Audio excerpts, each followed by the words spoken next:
CenturyLink High School Athlete of the Week. Megan is a junior at Quilcene High School and was selected based on her dedication to academics, community involvement, leadership, and athletic performance. To nominate an athlete, just head to Q13Fox.com and click on 2014 CenturyLink Athlete of the Week.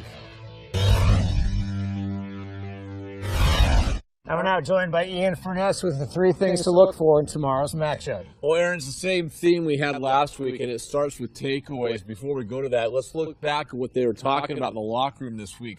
They're not happy as a Seahawks team at 3-1. Think about that. The best team probably in the NFL, and they're still not content. That's probably what makes them so good. The big reason they're not content on defense is takeaways, compared to last season especially. Last year through 4 games, they had 13 takeaways. This year through 4, they have just 3. The good news is Dallas gives it up. They've turned the ball over 10 times this season.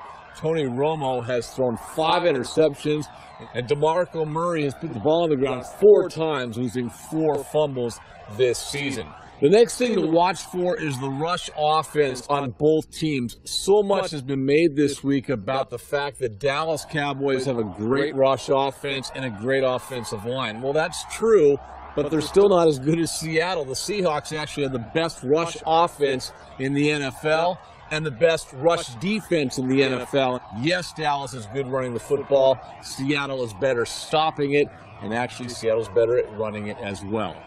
And finally, let's take a look at number 92. This might finally be the year that Brandon Mebane gets recognized for being as good as he is. I talked to Cliff Averill this week, and he talked about how this guy should have been a multiple Pro Bowler by now. I think we all agree. And the interesting note with Brandon Mebane is he's actually playing less this season, 41% of the defensive snaps compared to 50% last year, but he's playing better football.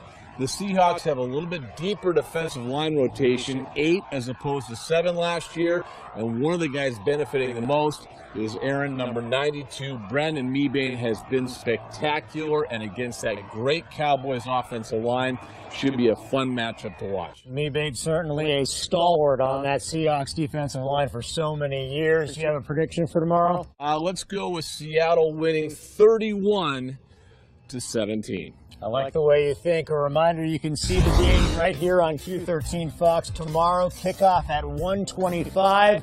We'll also have a post-game show, Seahawks Game Day, with reaction from the players and Seahawks coach Pete Carroll after the game at 5 o'clock right here on Q13 Fox, your official Seahawks station. For Dave Wyman, Ian Furness, and Michelle Lugka, I'm Aaron Levine. We'll see you tomorrow.